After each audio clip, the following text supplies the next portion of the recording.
When Benhadad, king of Aram, lay siege on Shamron, and there was great famine, so that women were even eating their children, the king of Israel said, God do so to me, and more also, if the head of Elisha the son of Shaphat shall stand on him this day. But Elisha was sitting in his house, and the elders were sitting with him, and the king sent a man from before him. But before the messenger came to him, he said to the elders, See ye how this son of a murderer hath sent to take away my head? Look, when the messenger cometh, shut the door, and hold the door firm against him. Is not the sound of his master's feet behind him? And while he was yet talking with them, behold, the messenger came down to him, and he said, Behold, this evil is of Yahweh. Why should I wait for Yahweh any longer? Of the books called Kings, the 2nd, chapter 7. And Elisha said, Hear ye the word of Yahweh. Thus saith Yahweh, Tomorrow about this time shall a sahar of fine flour be sold for a shekel, and sahathaim of barley for a shekel, in the gate of Shamron. Then the captain on whose hand the king leaned answered the man of the God and said, Behold, if Yahweh should make windows in the skies, might this thing be? And he said, Behold, thou shalt see it with thy eyes, but shalt not eat thereof. Now there were 4 leprous men at the entrance of the gate, and they said one to another, Why sit we here until we die? If we say, We will enter into the city, then the famine is in the city, and we shall die there. And if we sit still here, we die also. Now therefore come, and let us fall to the host of Aram. If they save us alive, we shall live, and if they kill us, we shall but die.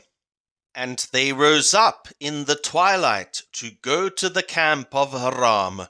And when they were come to the outermost part of the camp of Aram, behold, there wasn't a man there.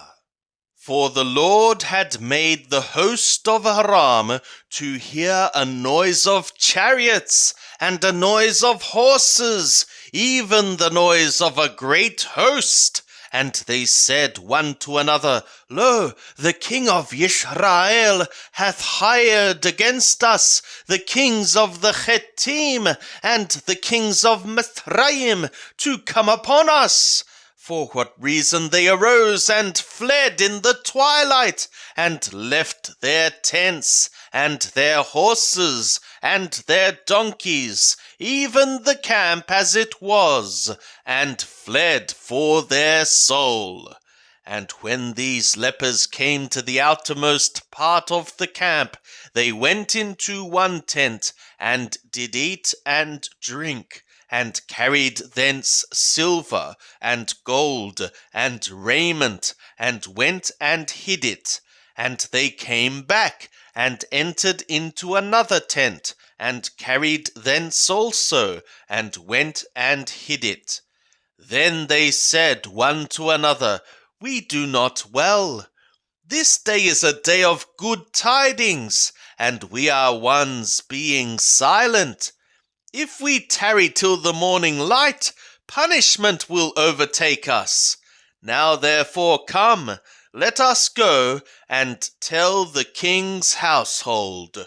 So they came and called to the doorkeeper of the city, and they told them, saying, We came to the camp of Aram, and behold, there wasn't a man there, neither voice of man, but the horses tied, and the donkeys tied, and the tents as they were. And he called the doorkeepers, and they told it to the king's household within. And the king arose in the night, and said to his servants, I will now show you what Aram have done to us. They know that we are hungry, therefore are they gone out of the camp to hide themselves in the field, saying, When they come out of the city, we shall take them alive, and get into the city. And one of his servants answered and said, Let some take, I pray thee, 5 of the horses that remain, which are left in the city. Behold, they are as all the multitude of Israel that are consumed. And let us send and see. They took therefore 2 chariots with horses, and the king sent after the host of Aram, saying, Go and see.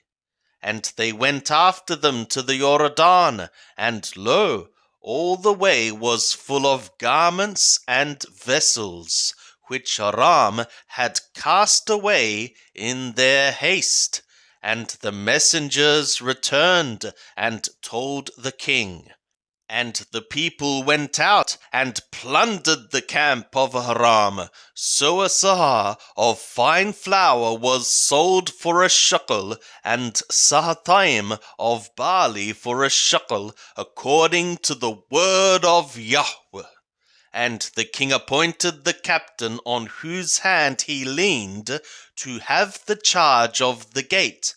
And the people trod upon him in the gate, and he died, as the man of the God had said, who spoke when the king came down to him.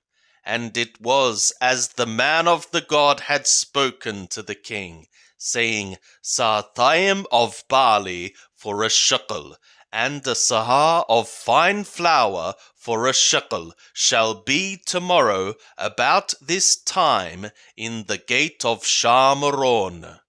And that captain answered the man of the God, and said, Now behold, if Yahweh should make windows in the skies, might such a thing be? And he said, Behold, thou shalt see it with thy eyes, but shalt not eat thereof. It was even so to him, for the people trod upon him in the gate, and he died. Now Elisha had spoken to the woman whose son he had restored to life, saying, Arise, and go thou and thy household, and sojourn wheresoever thou canst sojourn. For Yahweh hath called for a famine, and it shall also come upon the land 7 years.